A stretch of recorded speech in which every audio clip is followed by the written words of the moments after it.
نحمده وصلی علی رسولہ الکریم اما بعد فاعوذ باللہ من الشیطان الرجیم بسم اللہ الرحمن الرحیم۔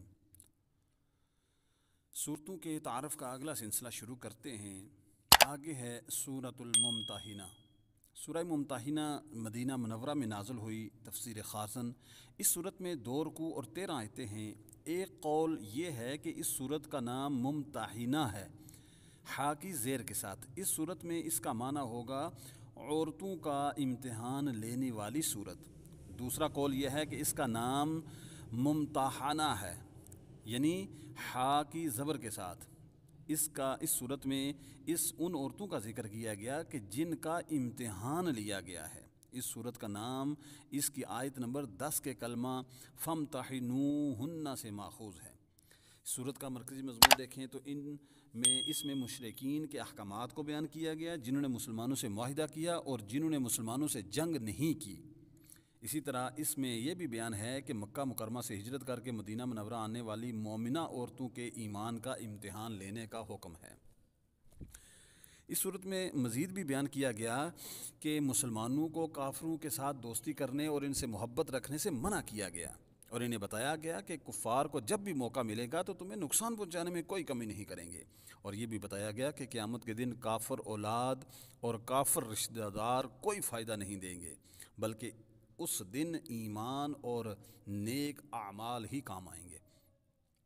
اس صورت کے اندر مثال کے طور پر حضرت ابراہیم علیہ السلام اور ان کے ساتھیوں کی سیرت کو بیان کیا گیا ہے کہ کس طرح انہوں نے اپنی مشرک قوم سے بیزاری کا اظہار کیا تاکہ مسلمان حضرت ابراہیم علیہ السلام کی سیرت کو اپنے لیے مشعل راہ بنا سکے۔ یہودیوں اور مشرکوں سے تعلق کے بارے میں اور اصول بیان کیے گئے ہیں، اور مدینہ منورہ ہجرت کر کے پہنچنے والی مومنہ عورتوں کا امتحان لینے کا حکم دیا گیا، اور ان کے بارے میں شرعی حکم بھی بیان کیا گیا۔ اس صورت کے آخر میں مسلمانوں کو یہودیوں سے دوستی کرنے سے منع کیا گیا ہے کہ کوئی بھی یہودی مسلمانوں کا دوست نہیں ہو سکتا۔ اسی طرح سورہ حشر کے ساتھ مناسبت دیکھیں تو سورہ ممتحنہ کی اپنے سے ماقبل سورہ حشر کے ساتھ مناسبت یہ ہے کہ دونوں صورتوں میں بیان کیا گیا کہ مسلمانوں کے اہل کتاب اور کفار و مشرکین کے ساتھ تعلقات کیسے ہونے چاہیے۔ اس کے بعد دیکھتے ہیں اگلی صورت ہمارے پاس ہے سورۃ الصف۔ سورہ صف مکیہ ہے، جبکہ حضرت عبداللہ ابن عباس رضی اللہ تعالیٰ عنہ اور جمہور مفسرین کے قول کے مطابق مدنیہ ہے۔ تفسیر خازن، اس میں 2 رکوع 14 آیتیں ہیں۔ صف کا معنی ہے سیدھی کتار، اور اس صورت کی آیت نمبر 4 میں مذکور کلمہ صفا کی مناسبت سے اس صورت کا نام سورہ صف رکھا گیا ہے۔ حضرت عبداللہ بن سلام رضی اللہ تعالیٰ عنہ فرماتے ہیں کہ ہم نے اس بات پر مذاکرہ کیا کہ کون حضور نبی علیہ السلام کے پاس جا کر یہ پوچھے گا کہ اللہ تعالیٰ کی بارگاہ میں کون سا عمل سب سے زیادہ پسندیدہ ہے۔ ابھی ہم میں سے کوئی اپنی جگہ سے اٹھا بھی نہیں تھا کہ حضور نبی علیہ السلام نے ہماری طرف ایک شخص بھیجا، اور اس نے ہمیں جمع کر کے ہمارے سامنے پوری سورہ صف کی تلاوت کی۔ مسند امام احمد۔ سورہ صف کے مضامین کی طرف دیکھتے ہیں تو اس میں دشمنوں کے ساتھ جہاد کرنے کا حکم دیا گیا، مجاہدین کا عظیم ثواب بیان کیا گیا۔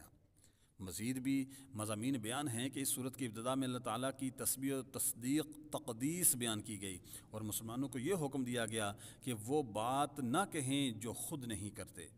اسی طرح یہ بھی بتایا گیا کہ جو لوگ اللہ کی راہ میں اس طرح صفیں باندھ کر لڑتے ہیں گویا وہ سیسہ پلائی ہوئی دیوار ہیں، ان سے اللہ تعالیٰ محبت فرماتا ہے۔ اسی طرح اللہ تعالیٰ اور اس کے رسول صلی اللہ علیہ وسلم کی نافرمانی کرنے اور دین میں تفرقہ بازی سے منع کیا گیا، اور بتایا گیا کہ یہ یہودیوں اور عیسائیوں کا طریقہ ہے۔ یہ بھی بتایا گیا کہ مسلمانوں کو یہ بشارت دی گئی کہ اللہ رب العالمین اپنے حبیب صلی اللہ علیہ وسلم کو ہدایت اور سچے دین کے ساتھ بھیجا ہے، اور یہ دین سب دینوں پر غالب ہوگا اگرچہ مشرکوں کو ناپسند ہو۔ مسلمانوں کے سامنے اخروی عذاب سے نجات کا راستہ بیان کیا گیا کہ وہ اللہ تعالیٰ اور اس کے رسول صلی اللہ علیہ وسلم پر ایمان رکھیں، اللہ تعالیٰ کی راہ میں اپنے مالوں اور جانوں کے ساتھ جہاد کریں۔